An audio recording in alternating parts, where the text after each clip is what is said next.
Umashree madam ಅವರು ಎತ್ತಂಥ ಪ್ರಶ್ನೆ 100ಕ್ಕೆ 100ರಷ್ಟು ಇನ್ನೂ ಆಗಬೇಕಾಗಿದೆ.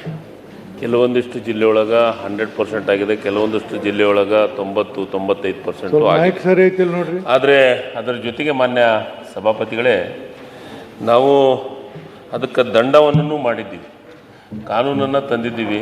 ಕಾನೂನು ಜೊತೆಗೆ ಜಿಲ್ಲಾ ಮಟ್ಟದ ಸಮಿತಿಯನ್ನು ಮಾಡಿದ್ದೀವಿ. ಜಿಲ್ಲಾ ಮಟ್ಟದ ಸಮಿತಿಯೊಳಗೆ ಜಿಲ್ಲಾಧಿಕಾರಿಗಳು ಅಧ್ಯಕ್ಷತೆ ಇರ್ತಾರೆ. ಅದ್ರ ಜೊತೆಗೆ ನಾವು ಇನ್ನೂ ಒಂದು ವೀಕ್ಷಣಾ ದಳ ಅಂತ ಎನ್ ಟಾಸ್ಕ್ ಫೋರ್ಸ್ ವಿಂಗ್ ಅಂತ ಮಾಡಿದ್ದೀವಿ. ಅದು ಕನಿಷ್ಠ 31 ಜಿಲ್ಲೆಗಳಿಗೆ ಮತ್ತು 8 ಬೆಂಗಳೂರು ನಗರದಲ್ಲಿ 8 ವಲಯ ಕಚೇರಿಗಳನ್ನು ಮಾಡಿದ್ದೀವಿ. ಆದರೆ ಅದರ ಜೊತೆಗೆ ಗ್ರಾಮ ಪಂಚಾಯತಿ ಮಟ್ಟದಲ್ಲಿ ಸಮಿತಿಯನ್ನು ರಚನೆಯನ್ನು ಆಗಿದೆ.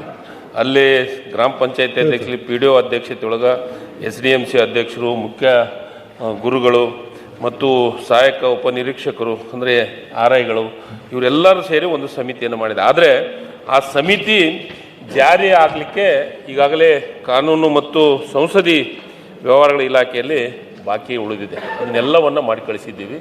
ಈ ಸಮಿತಿಯ ಅನುಷ್ಠಾನ ಆದಷ್ಟು ಬೇಗನೆ, ನಾನು ಸಚಿವರ ಜೊತೆಗೆ ಮಾತಾಡಿದ್ದೀನಿ, ಆದಷ್ಟು ಬೇಗನೆ ಆ ಸಮಿತಿಯನ್ನು ಅನುಷ್ಠಾನವನ್ನು ಮಾಡ್ತೀವಿ ಮಾನ್ಯ ಸಭಾಪತಿಗಳೇ. ಮತ್ತು ಅದರ ಜೊತೆಗೆ ನಮ್ಮ ಉಮಾಶ್ರೀ ಮೇಡಮ್ ಅವರು ಇನ್ನೊಂದು ವಿಚಾರವನ್ನು ಪ್ರಸ್ತಾಪ ಮಾಡಿದ್ರು.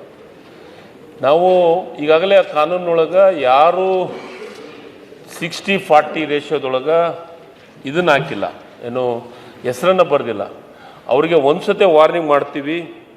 ಅವರು ಅದನ್ನೇ ಮುಂದುವರಿಸಿದರೆ ಮೊದಲನೇ ಅಪರಾಧಕ್ಕೆ 5,000 ರೂಪಾಯಿ ದಂಡ ಹಾಕ್ತೀವಿ.